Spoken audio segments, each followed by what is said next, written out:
Difficile encore aujourd'hui de comprendre les motivations de l'enlèvement des deux fillettes. À la barre, Noélie Ouvrard et Eddy Adjab restent avares en explications ou formulent des réponses étonnantes. À la question de la présidente, pourquoi avoir enlevé les fillettes? Était-ce pour une rançon?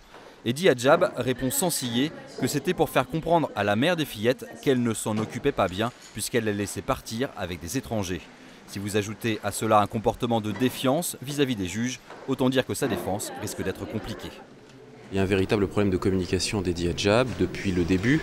C'est quelqu'un qui est à vif, c'est quelqu'un qui est sur la défensive, non seulement parce que c'est sa personnalité, c'est le fruit de son histoire personnelle, mais aussi parce que depuis 1 an et demi, il a bien compris que finalement les rôles étaient répartis comme ça et que finalement on n'en changerait pas et que la volonté aujourd'hui du ministère public, c'est de faire d'Eddy Adjab une espèce de monstre qu'il n'est absolument pas. Et donc à un moment, il est vrai qu'il a rompu tout dialogue. L'audience a permis de revenir aussi sur un délit commis par les deux prévenus une semaine avant l'enlèvement. Une collègue de travail de Noélie Ouvrard avait rejoint le couple en Sarthe pour le week-end.